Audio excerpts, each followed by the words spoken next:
और एक और इंस्टीट्यूट से खबर आ रही है कि शायद नवंबर का एग्जाम के बच्चों को सितंबर में अलाउ नहीं किया जाएगा।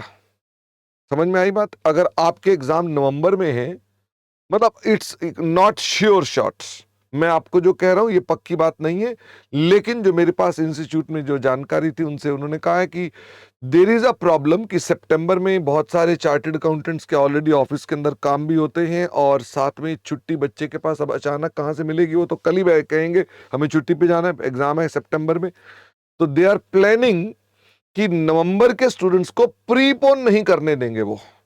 तो वो बोलेंगे कि नवंबर का बच्चा कब एग्जाम देगा? जनवरी में एग्जाम देगा। तो जिनकी एलिजिबिलिटी फर्स्ट टाइम की नवंबर में आ रही है वो प्रीपोन नहीं कर पाएंगे, लेकिन जिनकी एलिजिबिलिटी ऑलरेडी बनी हुई थी उन्हें कोई दिक्कत नहीं होगी। तो आई एम नॉट श्योर कि ये खबर कितनी सच्ची निकलती है, but there is a possibility कि इसके ऊपर ऐसा हो सकता है। ठीक है, तो ऐसी स्थिति में आपकी सारी जो कैलकुलेशन है डेज की कि आपका कितना टाइम बचा हुआ है, अगर सितंबर में होता है तो आपके पास कितना समय रह गया पेपर देने के लिए, या जनवरी में है तो कितना समय रह गया है, तो ये सब बातें अभी आपको सोचनी है, ध्यान रखिएगा इसके लिए। ठीक है, देव कह रहे हैं कि सर 3 बार हो जाना अच्छी बात है कि बुरी बात है? बहुत अच्छी बात है। ठीक है, अभी क्या होता है सोशल मीडिया पर कोई भी आदमी कुछ भी आके बोलना शुरू कर देता है कि ये गलत हो गया, गलत हो गया। बहुत सारे लोग कह रहे हैं कि चार्टर्ड अकाउंटेंट ज्यादा बनने शुरू हो जाएंगे। कुछ नहीं, इंटरमीडिएट में 3 बार रिजल्ट आता है। Do you know? अच्छा, वहां तो एक बच्चे ने ट्विटर पे लिखा है, शर्मा जी आप तो इसलिए खुश होंगे कि आपकी इनकम बढ़ जाएगी। कैसे बढ़ जाएगी इनकम? इंस्टीट्यूट पहले जो बच्चे पास करता था एक ही बार में 25,000 बच्चे पास करता था इंटरमीडिएट के लिए। अब पिछले साल के हिस्ट्री देख लो तो उन्होंने कितने पास किए हैं, एक बार 12,000, एक बार 13,000। इसका मतलब रिजल्ट 2 बार आ रहा है लेकिन हर बार 25,000 पास नहीं हो रहे हैं। इसलिए ऐसा नहीं होगा कि आपके प्रोफेशन में आपको कहीं ऐसा नुकसान हो जाएगा कि ज्यादा सीए की प्रोडक्शन शुरू हो जाएगी। ऐसा बिल्कुल नहीं है। वो बच्चे जितने आपके साल के 17-18 हजार चार्टर्ड अकाउंटेंट बनते हैं, बस 17-18 हजार ही बनेंगे।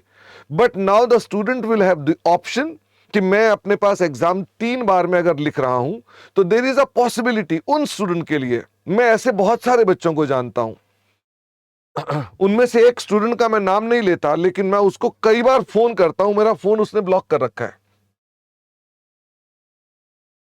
वो बिल्कुल होनहार बच्चा, प्रतिभाशाली बच्चा, उसने एक बार एग्जाम दिए और जब एग्जाम दे रहा था तो ढंग से पढ़ नहीं रहा था। उस समय वो प्रॉपर्टी डीलर का काम कर रहा था साथ साथ में। मैंने उसे तब भी कहा पढ़ ले, नहीं पढ़ा वो ढंग से।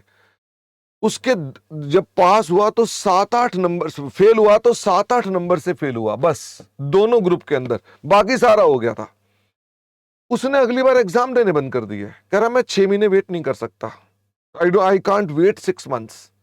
क्यों? क्योंकि उसे लग रहा है मैं अपने और जो काम कर रहा हूं, मैं प्रॉपर्टी का काम कर रहा हूं, कुछ और कर रहा हूं, मेरे पास इतना टाइम नहीं है।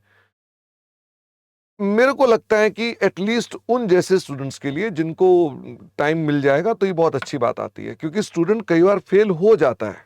इट्स नॉट कि हम बोले कि नहीं नहीं फेल होगा ही नहीं, फेल हो जाता है, ये रियलिटी है। अगर वो रह जाता है बच्चा तो उसको दूसरा मौका जल्दी मिल जाना चाहिए रिकवर करने का। और ध्यान रहे प्रतिशत उतनी आने वाली है पास होकर जितनी आने वाली थी। इसलिए आप इस तरह के बातों में कि ये हमारे लिए अच्छा हुआ कि बुरा हुआ, ये बहुत अच्छा हुआ।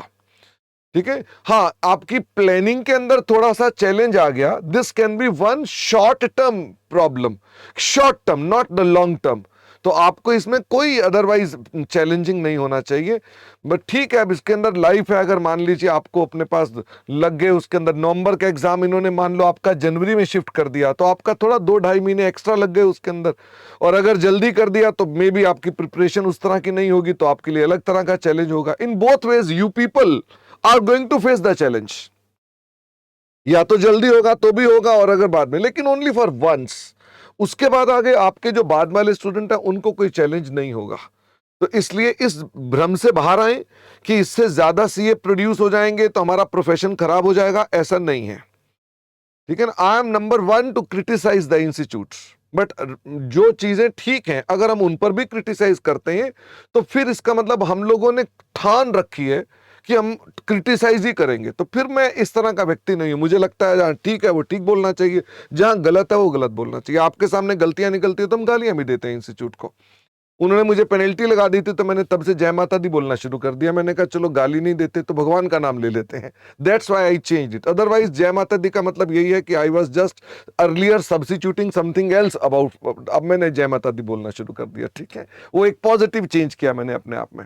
सत्यम ने कहा है कि सर प्लानिंग कैसे करें। I understand if you are having exams in November 2025 you are going to face this challenge कि आपके पास दो चीजें हो सकती हैं। नंबर वन, अगर ये सितंबर में एग्जाम हो गए तो आपके लिए एक बड़ा क्रिटिकल टाइम आ जाएगा। You will have to make a judicious decision either to voluntarily shift to the January batch, January exam, और ये अपना हो सकता है आप दोनों ग्रुप दे रहे थे तो शिफ्ट टू सिंगल ग्रुप, आपको ये करना पड़ सकता है।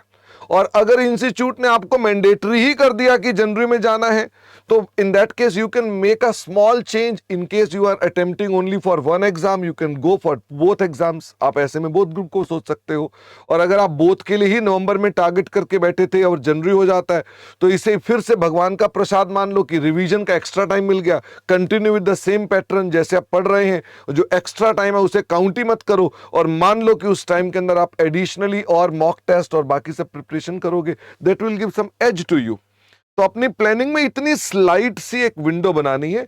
आपको 2-2.5 महीने का नुकसान हो सकता है, अगर आपके नवंबर के एग्जाम जनवरी में चले जाते हैं तो नुकसान हो सकता है, बट लाइफ ऐसी नहीं है कि हम इसके ऊपर ये कह दें कि हमारे साथ कैसा हो गया। लाइफ में तो बहुत कुछ हो जाता है जो किसी के साथ नहीं होता, हमारे साथ हो जाता है। ऐसा होता है, उसको आप कभी भी अपने सर पर बिठा नहीं सकते कि मेरे साथ ही ऐसा क्यों होता है। It's not like this.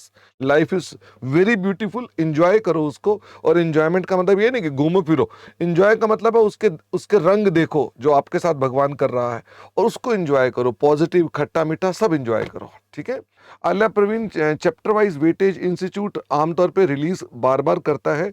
जो अभी ऑलरेडी रिलीज्ड है वो पुरानी वाली हैं, तो we are still waiting for the weightage release. अगर मान लीजिए आपके अटेम्प्ट के लिए आ जाती है तो I will be sharing with you. Okay, thank you very much all of you.